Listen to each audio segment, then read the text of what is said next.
My friend, Dr. Will Cole, is a leading functional medicine expert who specializes in clinically investigating underlying factors of chronic disease and customizing a functional medicine approach for thyroid issues, autoimmune conditions, hormonal imbalances, digestive disorders, and more. He is the host of the Art of Being Well podcast and the author of Ketotarian, The Inflammation Spectrum, and the New York Times bestseller, Intuitive Fasting. His new book, Gut Feelings, demystifies the gut brain connection and provides a framework to repair the relationship between what you eat and how you feel. Dr. Will and I go through all of the strategies he shares in his book to unleash the shame, get rid of shameflammation, feel your best, and heal your relationship with food and your body at the same time. Let's welcome Dr. Will back to the show. All right. Dr. Will Cole, my friend, welcome back to the show. Thank you so much for having me. I always love catching up with you, and it takes a podcast apparently to to talk for some time. It's nice to see you. It's really nice to see you too. And I feel like I'm so impressed with how productive you are. I'm like, is this your third book in 3 years?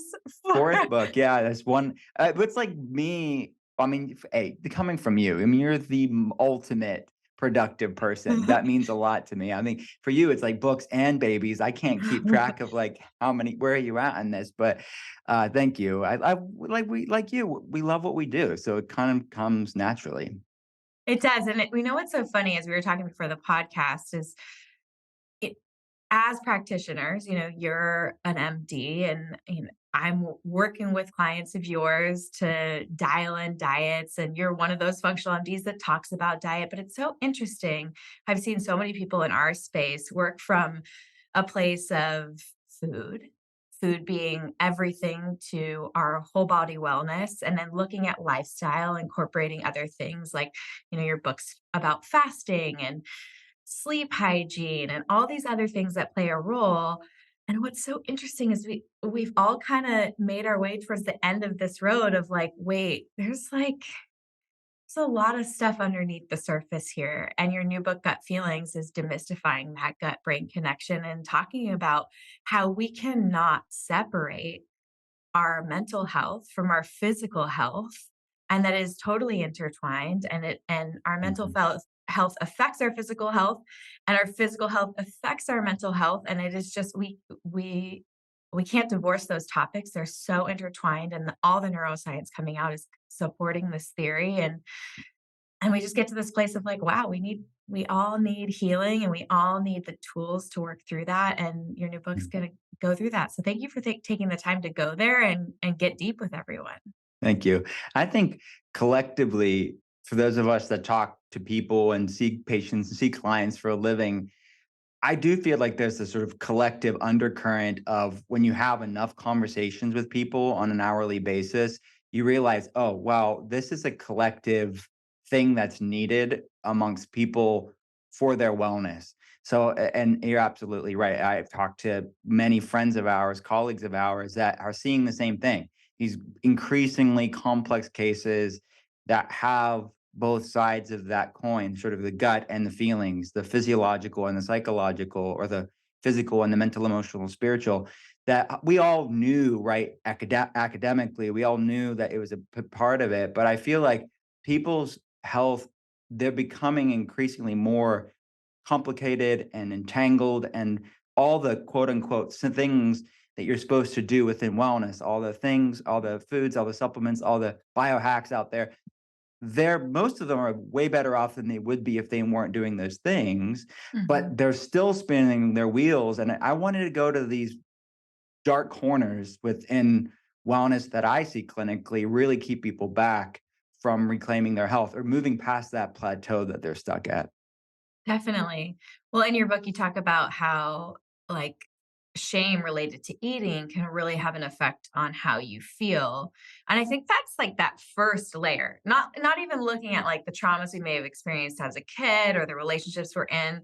But when we first start working with people and you're like, okay, let's talk about food. And then there's this Mhm. whole layer of shame connected around food. Can you talk about this? I know you've coined it shameflammation. What does that Yeah. mean? Well, you know me, I was like Give him a yeah, ketotarian. Ketotarian. It happens in the middle of the night, and God's like, it's like a God download. I'm like, oh, that's how I could explain it to somebody. You're And like it's intuitive fasting. exactly. No, I love But all your plays on words, and it sticks and it makes us thanks. really kind of think. So I And love it. it like so much a part of our job, right? It's education, and I have a teacher's mind in that way of like, okay, I'm like that high school teacher, that college professor that's trying to like make it stick for the reader, the just like I do with our patients. So the the concept of shameflammation in the book is something that I've talked about for years with our patients. It's like, what is the space in which we are eating food, or how do the things like the chapters, like what are you feeding your head and your heart? It's not just about what you're feeding your body, but what are you feeding your head and your heart on a daily basis, which is more nebulous in a way that it's easy and prescriptive. I wouldn't say easy maybe for some people, but it is straightforward and prescriptive to say, okay, these foods are the most likely to raise inflammation or disrupt your gut health or really trigger flare-ups, right, on a physiological level. And I talk about that in the book, and we go over all the food protocols that I have seen work for these complex cases. But the feeling side of gut feelings is a big thing to unpack, right? Because when you're talking about big things like chronic stress and shame and unresolved trauma, how do you? It's not prescriptive to say, well, don't have that stress, like don't have that shame, don't just drop that trauma. It doesn't work like that. So but I wanted to go there. And these are really important things to teach people these science backed ways to start to untangle these things that are keeping the body stuck in that sympathetic fight or flight stressed state, that are impacting their endocrine system, raising cortisol levels, raising inflammation levels, and just causing dysregulation in their nervous system and their immune system in the form of chronic inflammation. So, shame around food specifically is one aspect of that shameflammation. Like you said, there's so much more to that. There's shame around chronic stress, and we could talk about that. There's shame around unresolved trauma, but then there's current shame around people's relationship with food and their relationship with their body. And the space with how their relationship with food, how they go into their breakfast, lunch, and dinner will impact the outcome. And I could build a food protocol for somebody that is clinically relevant, right? It makes the most sense for them. I've seen it work a trillion times on cases that are similar to them. But the headspace and their heart space around that meal is creating a completely different outcome than we want. So it's either we need to shift their perspective, and that's part of the conversation that I'm having in the book, or we need to come up with something more pragmatic that you enjoy and you love, that also loves you back, and it's a two-way bidirectional street that will work for you sustainably. Because stressing about eating healthy isn't good for your health. Stressing about healthy foods is not good for your health, and it'll be an underlying saboteur, and people will grit their teeth and do the quote unquote protocol or do the reset or do the whatever. And their stress and anxiety, obsession, and shame around that meal will be a saboteur. So yeah, that's one aspect of this concept of shameflammation that I talk about in the book. So when it comes to, let's say, client Jen, we have Jen, and she has labeled a bunch of food groups, and the hard part is like, how do you have the conversation when the science clearly tells us that highly processed flours and sugars and inflammatory oils are not great for us, but then have a conversation with Jen, who is totally paralyzed by her food choices, who doesn't want to eat out, whose diagnostic and blood tests show that she's like dealing with levels of inflammation.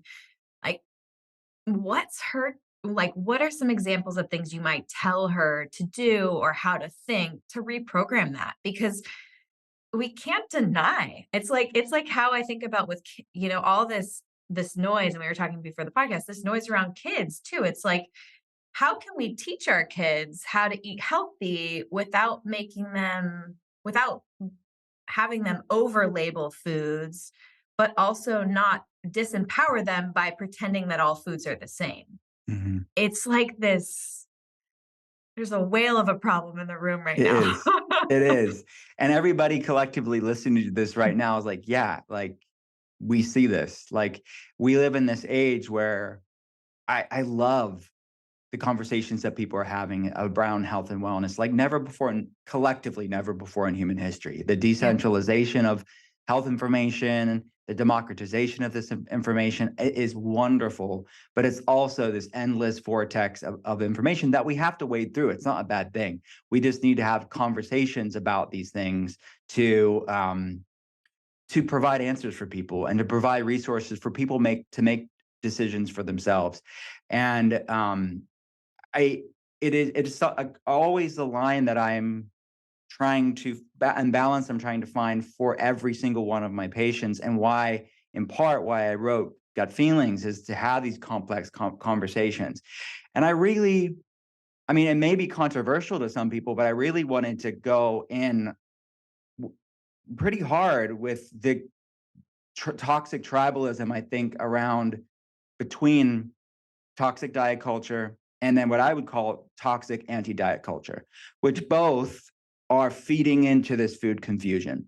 Because you have one side that is the really archaic, like shame your way into wellness, eat less, work out more. It's all about vanity and thinness and sexiness. And it's just about the outside image, right? And it really, who cares if you're actually healthy on the inside, because it's all about thinness. No one, and with that's truly within wellness, would say that's a healthy thing, right? Right. But then you have the opposite, that is toxic anti-diet culture, which is it is masked as compassion, it is masked as sort of the tolerant thing, but it then removes all basic awareness around food, right? It is like ignoring science around, yes, some food are going to mess up your blood sugar. Some foods are going to raise inflammation. Some foods are going to drive fatigue and brain fog and trigger autoimmune problems potentially. Avoiding those foods isn't restrictive, it's self-respect. Is really what I want people to realize, is that it's not ultimately body positivity to be feeding your body things that don't love you back.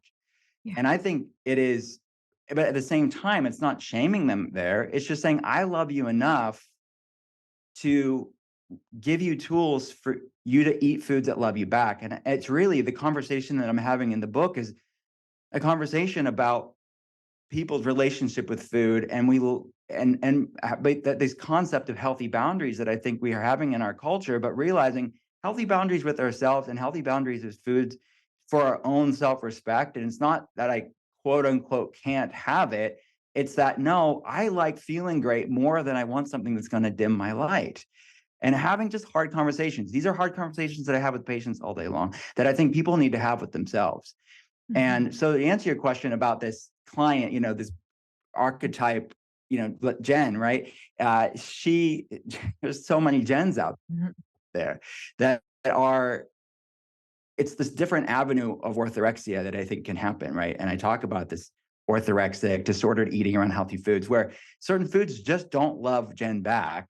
Right. But then she's afraid of the flare-ups that food caused. So what does she do? A lot of it has to do with mindful eating. A lot of it has to do with using food as a meditation and a medicine. Using your meals as a meditation and as a medicine.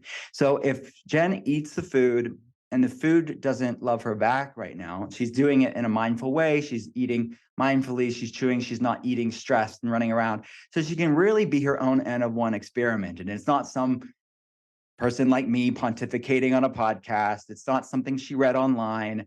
It is her own feedback for herself, and really getting out of her head and her body and seeing, did it work for me or didn't it?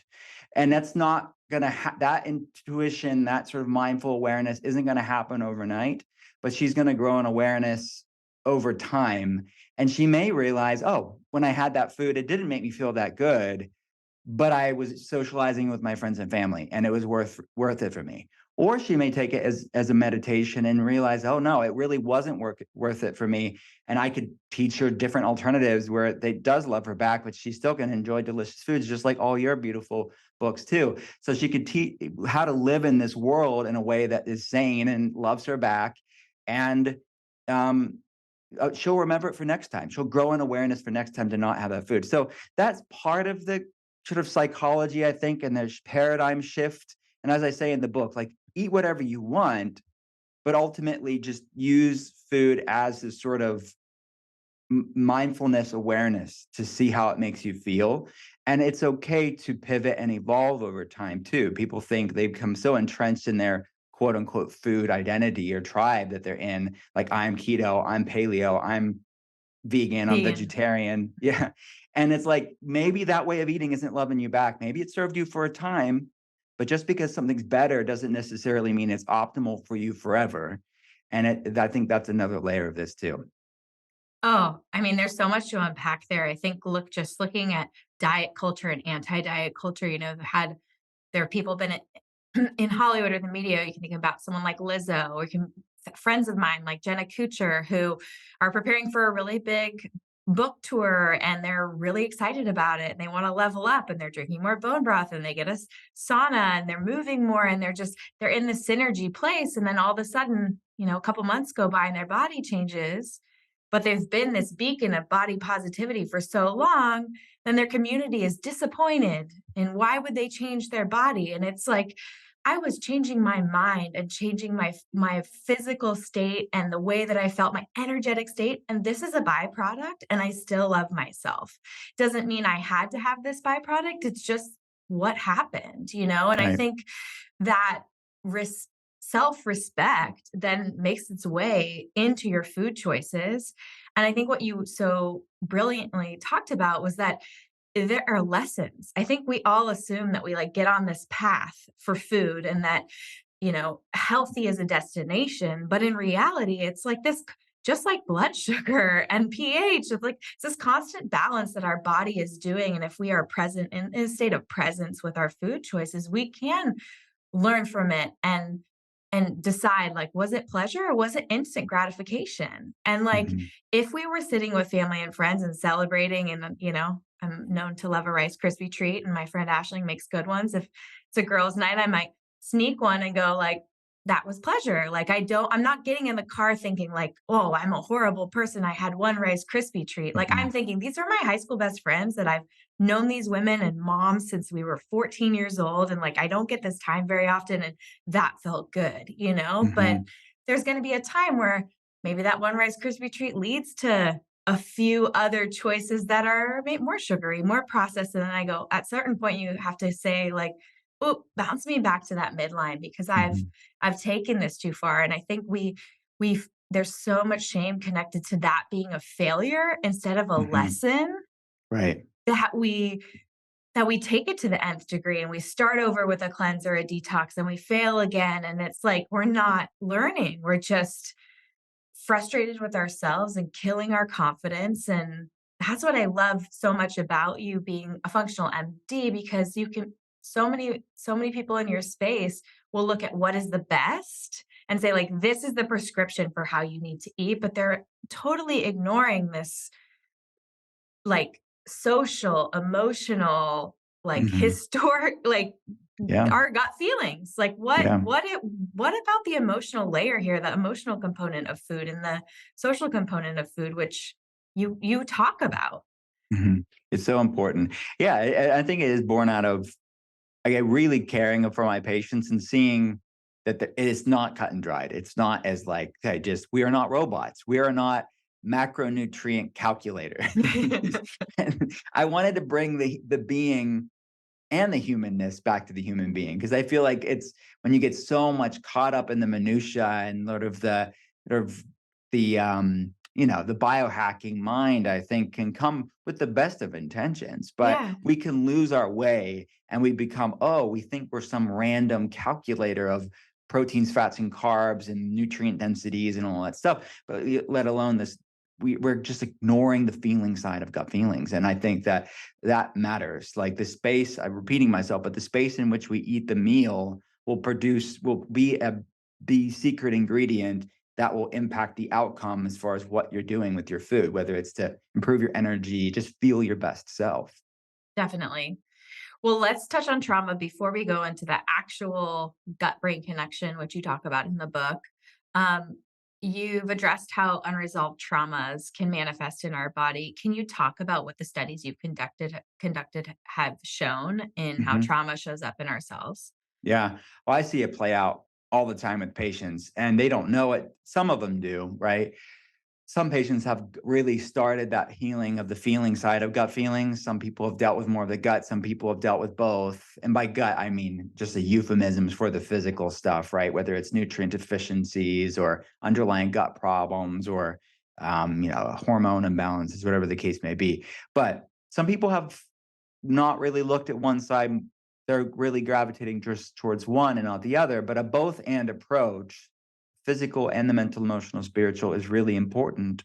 So unresolved trauma is a massive part of many people's health issues. So most of my patients, as you know, as with yours, they're dealing with some sort of autoimmune inflammation issue. Maybe there's hormonal components for some people. This can be mental health issues like anxiety, depression, brain fog, fatigue for other people. But that's sort of the umbrella of things that I'm used to seeing clinically. And one of the things that we ask patients to fill out when we're initially having their telehealth consult is an ACE score, or adverse childhood experience score.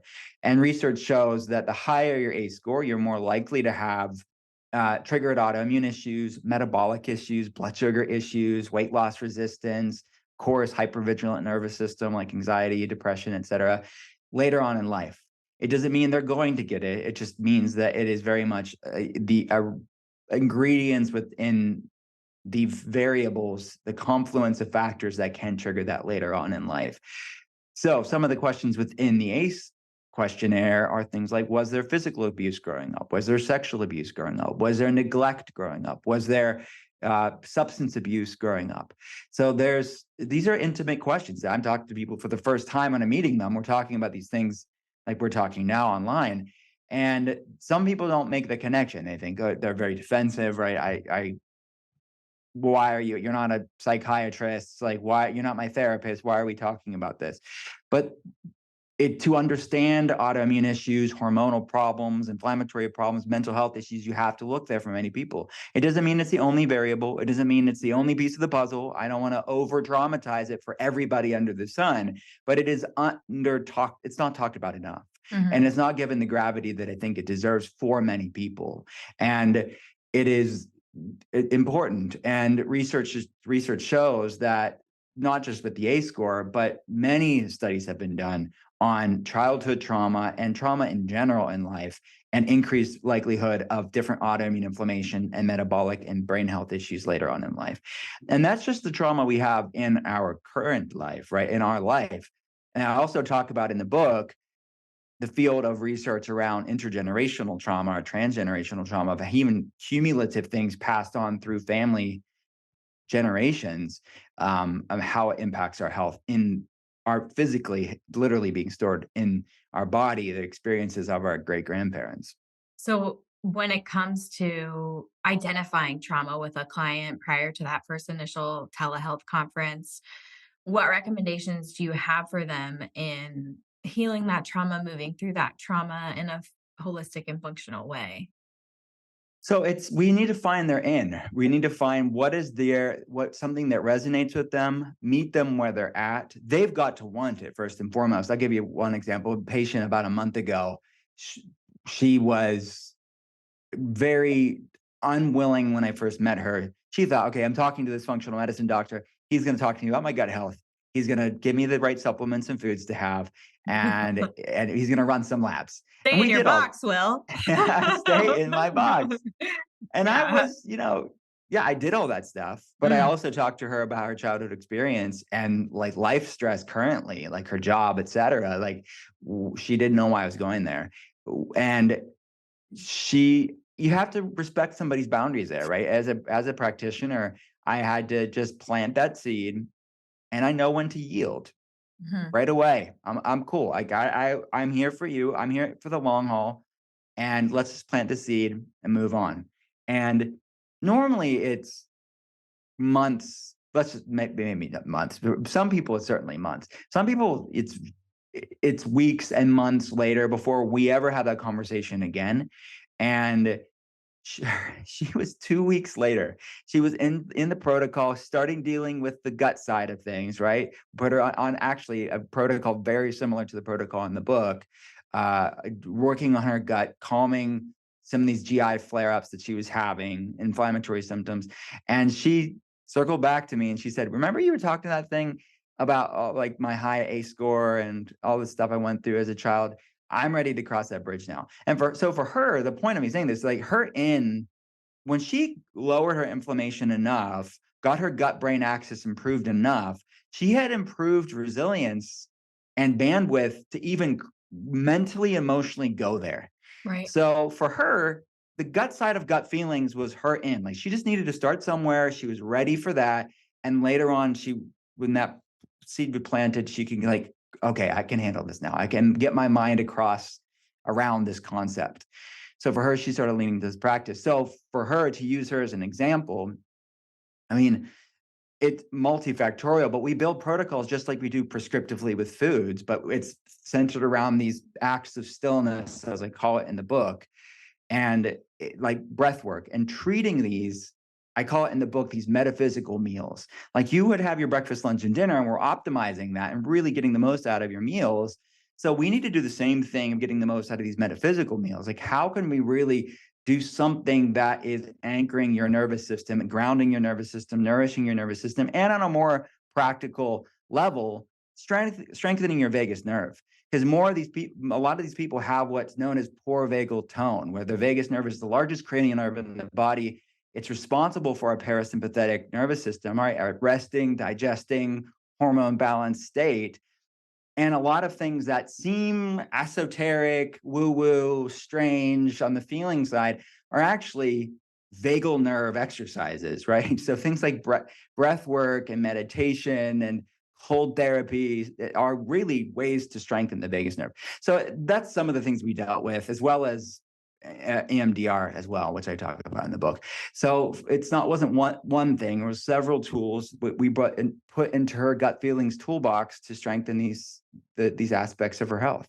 Well, I think you bring up a really good point about calming that gut inflammation, and working on that gut brain connection first was kind of like your gateway for her. Mhm. Can you explain what the gut brain connection is and protocols to like heal the connection between physical and mental, emotional, and spiritual being? Sure. So the gut and brain, which I'm sure most of your listeners, you've educated them already, but the gut and brain are formed from the same fetal tissue. When babies are growing in their mother's womb, the gut and brain are formed from that same tissue, and they are linked inextricably for the rest of our life through what's known as the gut-brain axis, or the connection between the gut and the brain. I mean, 95% of serotonin is made in the gut, 50% of dopamine is made in the gut. So our happy and pleasure neurotransmitters are predominantly made in the gut. And we co-evolved with the microbiome. We co-evolved with the microbiome, and there's so much cross-talk communication, this symbiotic relationship between all of these microbes within the gastrointestinal system and our brain. So both our physical gastrointestinal system, but also this thing that's living within the gastrointestinal system, the microbiome, are both very much innervating the brain bidirectionally. You know, our brain and thoughts impact it, and then also it impacts our brain. So it's two sides of the same coin. And when you're dealing with whether it's no matter where you're at on the spectrum of wellness to health problems, it's influencing us in many ways, and it manifests in different ways for different people. But it's very much at the central part of human health, right? And we know that all the founders of modern medicine knew this. Paracelsus, Hippocrates, they were talking about these things in ancient times for a long time, right? And now we have the exciting randomized control trials and all the PubMed research out there that's really catching up with antiquity, that the majority of health problems begin in the gut, and our guts our second brain, but also 75% of the immune system. So I talk about in the book this cytokine model of cognitive function, how cytokines are pro-inflammatory cells. What does the research show of how does inflammation impact how our brain works? And it's flimsy science at best around this sort of like chemical imbalance when you're talking about anxiety and depression. But even if there was some sort of signaling issue, we have to ask the question, what's causing that quote unquote chemical imbalance? Well, it's oftentimes inflammation that's causing that dysregulation in the first place. Well, it's interesting too, because you can't, when you have such a strong example looking at insulin resistance, leptin resistance in the body being really impacted by low grade inflammation and, dysregulating that signaling system and pathway. Like, of course, that's, I mean, we don't want to assume, but it makes sense that science went that direction and looking at inflammation and its connection to a number of Mhm. diagnoses that can be made around mental illness, or whether it's depression, anxiety, OCD behaviors, bipolar. I mean, there's some amazing research coming out of Harvard right now. And Dr. Chris Palmer, I'm sure you've seen his new book and Mhm. him everywhere right now. I'm just so thankful, because I think people think, oh, this is my fault. I have a chemical imbalance. I was born this way. I have no way to fix it. When in Mhm. reality, we have so much, we can be so empowered to make real change, Mhm. and have great feelings, great gut Yeah. feelings. Yeah. So that being said, there are going to be some things, we talked about food labels in the beginning. There are going to be some things that impact our brain inflammation if we're dealing with gut inflammation. You talk about alcohol's influence on gut feeling and the gut feeling connection. Can you talk about alcohol? Yeah, sure. I lose friends every time I talk about alcohol. I don't know. It's like no one wants to hear it. And I'm not a like I personally don't drink, but I'm not a Puritan teetotaler about these things. I am a pragmatist with my patients for sure. And I'm really not a hardliner for most stuff. But at the same time, you have to call a spade and really just show people what is the research pointing to clinically on the research side, but then also what have I seen for the past 13 years and how it impacts people's health. But there's both a gut and a feelings conversation around alcohol that I have in the book too. It's like on a physiological level, it's a neurotoxin. It is going to be impacting your nervous system negatively. And part of that is the impact that it has on the gut, on the second brain. It is known to increase intestinal permeability or leaky gut syndrome, contributing to, for many people, dysbiosis, sort of disruption of the microbiome, which is regulating neurotransmitters, regulating the conversion of hormones. Like, for example, 20% of the thyroid hormone is converted in the gut. So there's a lot of things that it's doing on a gut microbiome, gastrointestinal health standpoint. And many people intuitively know this. They may not want to go there, but they know, oh, like my digestion isn't good. That probably is a factor. The fact that I'm having that wine or that alcohol on a consistent basis and I'm not getting better and I'm kind of stuck at this plateau. These are the dark corners that I wanted people to look at. The book is really for people largely within the health and wellness community, the aficionados out there, because those are the people I talk to as patients. And not to say that the book is inaccessible for people that are new to it, but these are the conversations that I see as sticking points for people within our community. And I just show the research around alcohol, even the healthier kinds. And it doesn't mean that there aren't healthier versions, but they're healthier in part because of the lower alcohol. So the lower the amount of the neurotoxin, of course, is going to be pragmatically the least offensive, but it's not health food. And then for the brain specifically, it's linked to brain shrinkage. I mean, the impact that it has on things like the prefrontal cortex and the hippocampus, it will impact brain function over time, even small amounts of alcohol. Pretty shockingly, the studies show. So it doesn't take much. We're not talking about binge drinking or alcoholism. This is just everyday, or let's just say regular, weekly, or almost weekly recreational use of alcohol. And it increasingly gets worse the more you drink. But the feeling side is also something I want to talk about in the book. Is just the mental emotional relationship that I see play out in patients' lives, like the relationships that are centered around alcohol. Like people don't know how they're going to have their friend. Like, how are they going to even socialize anymore? So it's so much more than just educating them about the health detriments of alcohol. It's also, how do I cope with my anxiety? How do I cope with my stress? How do I have my friends? And Mhm. those are big things to unpack, but are important because this is wellness. Like, wellness is the sum of these day-to-day decisions that we make for ourselves. Yeah, when you start to unpack feelings, that's anything that's distracting you from your ability to kind of go there and move through those feelings and find the tools that resonate with you to help you heal. I mean, alcohol is a major player in distracting us from how we truly feel and making us that instant gratification in the moment that ultimately is detrimental in the long run. And you can just even look at like screen time. I mean, kids don't, I worry about the younger generations with all of the access they have. They don't have time to feel bored, to feel their feelings, to think, to be Mhm. creative, and it's just from one thing to the next, whether it's like alcohol or marijuana or screen time or just like the constant, Yeah. it's constant and it, It's and we numbing and distracting. yeah, and you just kinda, Yeah. like, wake up and go, like, "Who am I? How do I feel? How did I get here?"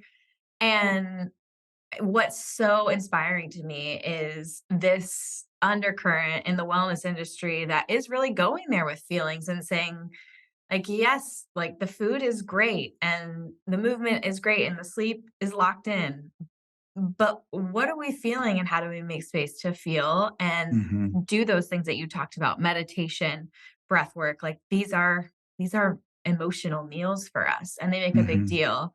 I want to applaud you for getting up on Instagram and sharing the meta-analysis around alcohol. I feel like we can glom onto things and people say resveratrol and wine is so good for you and everyone should be drinking 1 to 2 glasses a week for heart health. And this meta-analysis came out and a lot of people avoided talking about it. And you were straightforward and very clear. And I know you probably lost a few friends, but can you talk a little bit about that study Mhm. and unravel the benefits of resveratrol when it comes to wine?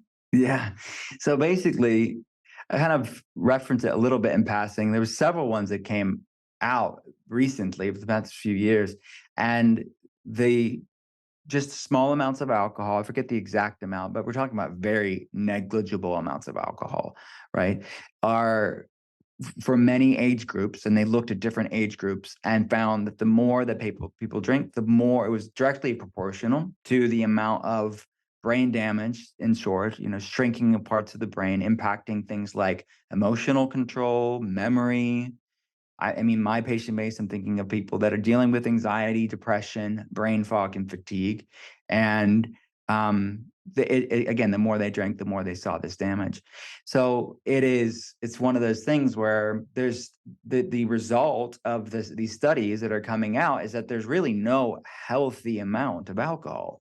You could make, and I have this debate with a loving debate with my functional medicine team, patient team. Like there's you could probably make the argument for some people that very low, infrequent use of alcohol is maybe some hormetic stress. Like that's where my mind goes. Okay, maybe you can make the argument that, you're stressing your body out with a neurotoxin and you're making your cells more resilient.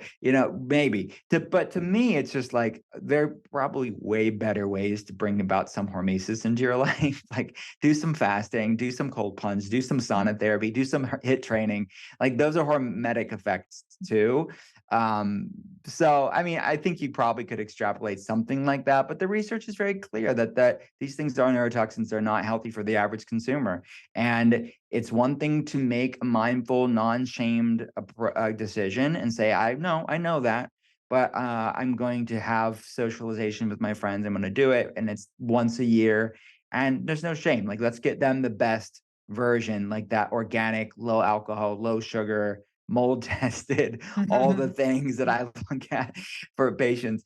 And if I do that for my patients, like they know my thoughts on it, but they want to do it. Let's give them the best option for them. But the reality is, as I talk about in the book, there's so many alcohol-free things that you can do. Like there's so many cool mocktail options and the neurotropic things that bring about this resting, chilled, zenned out, communal social lubricant, if you will, that you can do with your friends too.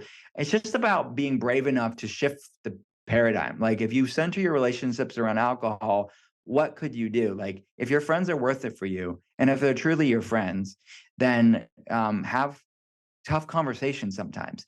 And this is about our life. We only have one body. And we should have difficult conversations if you feel intuitively, if you know intuitively that this isn't serving you in the long run. And you probably know it's not serving your friends either. And if you care for them, maybe you'd be the one to be brave enough to have that conversation for all of you. Right. We got to get out there and be the change maker. Yeah. You talked about a bunch of small little actual healthy hormetic stress measures like sauna and cold plunge. Hmm. But in the book, you also talk about how chronic stress is the ultimate junk food. Hmm. So, like chronic alcohol use, can we talk about chronic stress and Yeah. how you've equated that to junk food? Yeah. Yeah. It's this thing that I see all the time. And it's just like, and I mentioned earlier how shame is seen with unresolved trauma. It's seen about people's relationship with food in their body. It's also seen with stress, because I see the chronically stressed person that it's their job, it's their, they're a caretaker for a parent, or, their kids are involved in all these things, or they have little kids. And they are not able to show up in all these different areas in their life in the way that they want to. So there's a lot of shame around that, of having things like mom guilt, having things like, I'm snapping at my partner, or I'm not making the food choices that I know do love me back, because I'm picking the things that are convenient and easy and a quick, stress relief, dopamine, serotonin hit from sugar and refined carbohydrates. So there's a lot of shame around that, tied into chronic stress, very much so. So, but it's one of those things where no one really, trauma, even though it's not talked about enough and it still is stigmatized in many ways, stress is like glorified in many ways. Like, it is like seen as like as this sort of, it's the hustle culture, right? It's a successful person does this. This is especially in certain spheres of industry, and professions. But burnout is this badge of honor. They wouldn't say that, but it is seen as they are the go-getter. They are the type A. They are the highly successful person. But I'm the one talking to these people. They look like they have it all together, but they are really crumbling underneath the surface. I know you see the same people too. So, and it's like my heart just breaks for them, because they have to feel like they feel like they have to keep it all together. But look, it's unsustainable. Something's got to give. And, that saying is, if you don't pick a time to rest, your body's going to pick a time for you. And that's an important thing for everybody. You may get away with it for years. You may get away with it for months or weeks. But something's got to give. And you can have both. You really can be the best that God's given you, the highly proficient person, but you have to do it in a way that's sustainable and finding healthy boundaries. And these are complex bio-individual decisions that people have to make for themselves, because not every situation is the same. But I have patients do all types of things. I have patients that leave their career because they know this is just not, I can't, like I talk about in the book, we have to like change, leave, or accept the situation. Like, this inner resistance is creating a lot of inner inflammation, dysregulation, shame inflammation around this issue. So if you can't change or leave it or accept it, you basically have to pick one of those. So many people choose leave because they can't change their job. Like, the hours are what they are. The demand is what it is. They're going to have to leave it. It's not practical for everybody. And if you're a parent, you can't leave your kids. I mean, you could, but that's not a thing for most of us, right? So you're going to have to, what can you do? Can you change it? Can you get support where you can? Maybe not. Maybe you have to be in inner acceptance, which sometimes that's radical acceptance, because it's not an easy situation.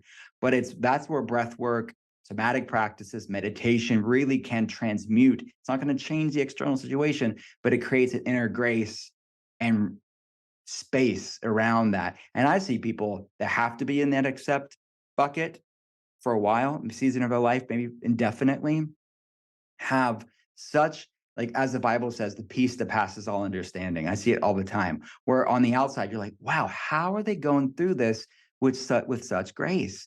And it's these practices that I talk about in the book, these acts of stillness. Like, how can you strengthen that vagus nerve and really create this inner grace and lightness where the situation doesn't change? You're still going through crappy situation, but you still are, your labs look amazing, you feel great, and because you're showing up for yourself and doing these metaphysical meals. So that's my thoughts on chronic stress in the book, at least. I love the visual of having to change, accept, or leave something, because it is true. We can get into just even the language around it. I'm stressed. This is stressful. This is really hard. And we're constantly beating ourselves down. And instead of feeling like we have the ability to make a choice to leave or to change. And if we don't, even acceptance language or finding the space to have gratitude or stillness, or try to find the silver lining and integrate that story into our life, and that whatever it may be, our job or parenting, like looking at it as a teacher. And I mean, I just know how powerful that can be personally, and going from being what I you know having so much time and space prior to kids to really grow and expand this business and follow my dreams. And it just felt like very synergistic to then be in a place with two toddlers, sleep deprived, having really hard sleep issues like 4:15 wake ups, and having to say what you just called out, boundaries, having to have boundaries and say, no, I'm not going to be able to make that event. No, I'm not going to be able to make that podcast. I'm not going to be able to do that thing. And the like learning to let go of what would be viewed as good work opportunities because it wasn't the right Mhm. time, and to like let that go without feeling shame and guilt, because it's Mhm. true, like when we're doing multiple things at a time and we're used to doing something a certain way, it needs to be we need to reevaluate where we are in our life Mhm. and what we're able to handle and what good looks like. Yeah, 100%. Like, like, in the book, there's a protocol that I basically brought in my favorite gut and feelings action items. So each day you have a tool for gut and feelings. And one of the days is really strengthening your ability to say no. I mean, like, as I say in the book, but you let no be your multivitamin, like use it daily if needed. Like, that's needed sometimes. And because I don't want to, like, is a good enough reason. And many people, especially people that are successful and that are doing a lot of things that are used to saying yes all the time, this may be a different season of your life where you just need to, I'm with you too. Like, we have kids and we have different priorities in life. And that I talk about the FOMO culture, right? That this fear of missing out, and that the antithesis is JOMO. It's the joy of missing out. And it's tough for some of us. But like, we need to go there. We need to like find beauty in the stillness and realize if it was meant for us, it'll be there. And it doesn't always doing more and more and more isn't necessarily the path to sustainable health or happiness or success, because we're going to be burnt out anyways. Right. Right. And there is something so powerful that you said, which is like it isn't on a timeline. Like it will Mhm. be there for you when you come back. And I think what we do is we end up comparing ourselves to others, which really drives this need for speed. And in Mhm. reality, that might not be even in your priority. It may not even be a priority for you, but you're Mhm. in the motion, and so you feel this need to just keep driving. In Yeah. reality, it's an evaluation of what is your why, and what are you trying to do, and Mhm. you address this so beautifully in the book. And no is my multivitamin right now, and it feels real good to take. You and me So both. You and me both. I'm taking it all the time. I'm yeah. well nourished by that multivitamin right now. Yeah. Well, before we wrap up today, I want people to understand what they can expect from gut feelings. I know you have a 21-day gut Mhm. feelings plan, and you have some somatic practices. And what can people expect? What will they be going through over as a reader of this new book? Sure. So there's, I think, 9 chapters around that in the book where I talk about gut and feelings and the sort of exciting science around both topics. And then we bring it together in talking about shameflammation and sort of the crosstalk between both gut and feelings. And then we lean into the protocol itself. And it is different than anything I've ever written, where before it was a little bit more prescriptive. I was talking specifically about specific things within nutrition. And there was always a mindfulness psychological approach to all of my books, but this book is like very much a bigger conversation, a deeper conversation about these topics. So I basically brought 21 of my favorite gut protocols and tools and 21 of my favorite feeling tools for people to explore. Not to say you have to do all 42, but just see each day I want to learn, experiment, test for myself, and see how this resonates with me. And you may find, well, and some of them build upon each other. It's not that they're necessarily all separate. They're just learning deeper versions of them, like breath work or meditation practices. But at the end of the 21 days, what I want people to really come away with is which ones resonated with me. And that's what I find with my patients is like, okay, those ones didn't resonate with them so much, but these 3 or 4 things really, really resonated with them. They loved the research around them. They tested it for themselves. They experimented with it over the 21 days, and they want to continue doing it. That's where the healing happens. Like the right type of breath work for you is the one that you can stick with. Like the best type of meditation is the one that you can stick with. So there's many ways. And the people that are saying, well, this stuff's not for me, they're the ones that need to do it the most. And it's just a matter of like, what is your in? Like maybe you were just doing it this way, but maybe that way is like, that's your aha moment, that you really can strengthen the vagus nerve and regulate your nervous system in a way that you can stick with. Because it's like going to the gym and going to the gym one time and saying it didn't work for me. Well, no, it's like, it's not the gym's fault. It's my lack of consistency. And that's the same way with these acts of stillness, these metaphysical meals. If we have poor vagal tone, if we have a hypervigilant nervous system, dysregulated neuroendocrine problem, like our cortisol levels all over the place, our blood sugars all over the place, what's the way we're going to strengthen that poor vagal tone? What's the way we're going to strengthen and get some strong, resilient vagal tone? So that's what it is. That's what the book's really about. And there's like 50 plus recipes and pretty pictures in there too, just to show people this this microbiome mood axis. Like how can you nourish your gut to help improve your body's resilience to stress and support the parasympathetic, that resting, digesting aspect of our autonomic nervous system. Always good stuff from you, Dr. Will. Thank you so much for being here, for putting so much effort into making this science accessible in, affordable books, because I feel like today's day and age, there are courses out there and there are things that people can really feels good to invest because you maybe buy in a little bit more and you commit a little bit differently, but to make this kind of stuff available to the general public and really put your heart and soul into it, I really appreciate it. And I know my Thank audience you. does too. Thank you, my friend. I always love talking to you. I'm so thankful just for your years of friendship and being there for me. It really does not go unnoticed. So thank you. Yeah, well, I seriously love you and your family. So where can people follow along and learn more and buy the book and hang out Yeah. with you on IG? All the things. So I everything's at drwillcole.com. That's drwillcole.com. That links to gut feelings there. You can get it on Amazon, Barnes and Noble, Target, independent bookstores, all the things there. My podcast, The Art of Being Well, which you were on it, and hopefully you'll come back soon. But that there's a new episode every week. The links to The Art of Being Well are on drwillcole.com and the telehealth center. We have a lot of new telehealth patient options if people are interested in that. It's all on the website, and just type in Dr. Will Cole, all the social places, and I'm there. I'm on TikTok, but I'm not really good at it. So Yeah, me neither. yeah. It's like We'll put a link in the show notes. We'll let people go see if you're sharing, it's probably the most important of your videos. Thank you.